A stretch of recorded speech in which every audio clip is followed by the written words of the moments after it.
Some regions in Kenshi let you know exactly what to expect, just based on the name. There's the beloved Leviathan Coast, for instance, touting an impressive number of native Leviathans. There's the Cannibal Plains, with its thriving cannibal population. And who could forget the lush environment in Gut, which lets you know right out of the gate where your characters are going to end up. Breakfast! For our guide today, we'll be taking a look at a region cut from the same cloth, the ever so accurately named Burning Forest. And we're not talking about your average sunburn either, as this forest consistently has a season where it pours down acid rain for days on end, scalding all fleshy characters who don't have reliable acid protection. But since there is prime real estate to survey, we're not going to let the weather hold us back. The Burning Forest occupies a great location on the map, being towards the middle, while still being close to nearby cities and towns. To the west, you'll have smaller swamp villages. To the east, you'll have Flats Lagoon. And if you're willing to risk a trip, Catan and Morn are in the south. Like the swamp and the wetlands, the Burning Forest has the unique swamp fertility, which means you get good returns on growing rice weed and hemp. Hemp acts as a stable source for biofuel, fabrics, medical supplies, and of course, hashish, while rice weed keeps your characters fed. Unlike much of the swamp, you'll actually have wind in this region too for a good amount of time. I'd still recommend using biofuel though, since you'll be able to grow hemp to your heart's content. As far as ore, the Burning Forest is in a similar situation compared to other zones. A decent amount of iron, with copper being pretty rare. The copper in the Burning Forest is of good quality though if you decide to use it. Water levels are okay, but the higher elevations in this region aren't going to have much. Stone is easy to find, but the levels are quite average all things considered. For wildlife, the Burning Forest has a very short roster, just 3 animals in total with no human spawns. Undoubtedly the most passive spawn in this area is the swamp turtle. These provide a great amount of meat in a pinch, since they're easy to take down.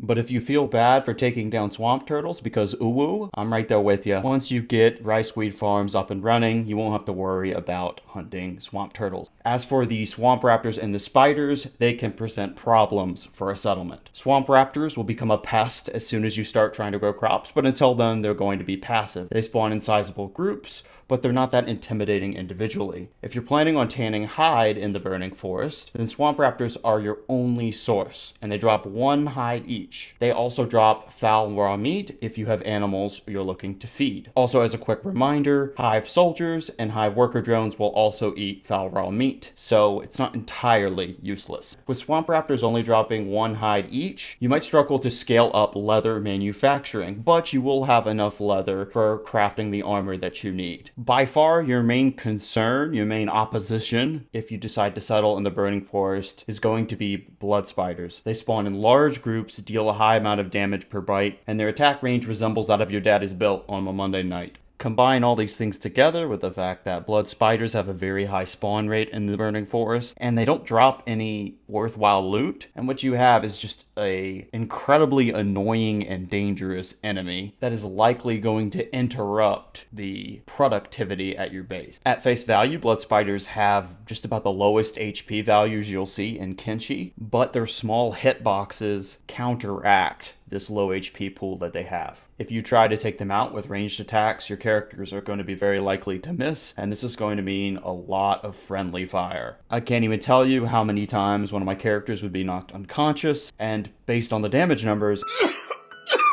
I honestly couldn't tell if they were hit by one of my crossbow turrets or if they were bitten by a spider. With ranged attacks being ineffective against blood spiders, it's ideal to face them in melee combat, but because of their high damage bites, melee combat can be quite costly depending on the combat statistics your characters have. All these things being considered, I have 2 main suggestions for handling blood spiders if you settle in the Burning Forest. First, if you have a bull or a garu, in particular a wild bull is great for this, they are going to have AoE attacks that can kill multiple spiders at once. This would be a great setup because oftentimes the AoE attacks will kill spiders before they're able to attack, and bulls and garu are tough enough, they have enough of an HP pool that they can handle a couple of spider bites if they have to take them. The other option would be if you have any characters that wear heavy armor, you could have them guard your front gate with something like a polearm, something with a lot of reach, and then rely on on their attacks to take out multiple spiders at once. If there's anything that is ineffective against blood spiders, it's using weapons with low reach or weapons with slow attacks. You want to be avoiding things like maces or clubs or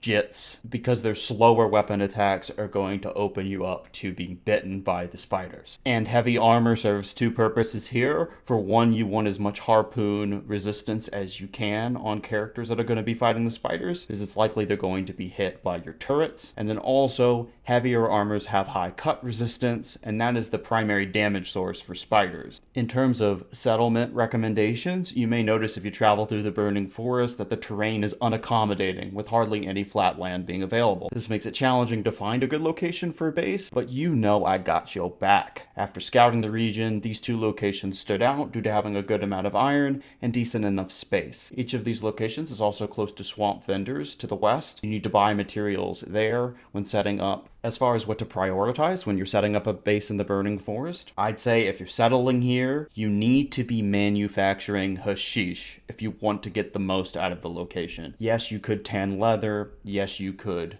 manufacture steel bars or make iron plates. Those would work, but there are better areas for those kind of things. However, for producing hashish, the burning forest is one of the best regions for that, because you're going to be very close to Flats Lagoon, and you have that swamp fertility that is going to outperform arid fertility in terms of producing hashish. Swamp vendors also tend to carry hemp and hashish, so it's easy to get things up and running. Another thing that I quite like about the burning forest is that it is pretty quiet, all things considered. If you put aside the blood spider attacks, which are pretty routine, and the occasional visit by swamp raptors, you're not going to be visited by most factions in the game. There isn't going to be anyone demanding anything from you. Occasionally we were visited by the Western Hive, but besides that, there wasn't a lot of activity as far as factions visiting our base. This is an additional factor which almost encourages the player to grow hemp and manufacture hashish here, because there isn't any interference from the major factions in the game. My overall difficulty rating for the Burning Forest, I would say that the Burning Forest is firmly a mid-game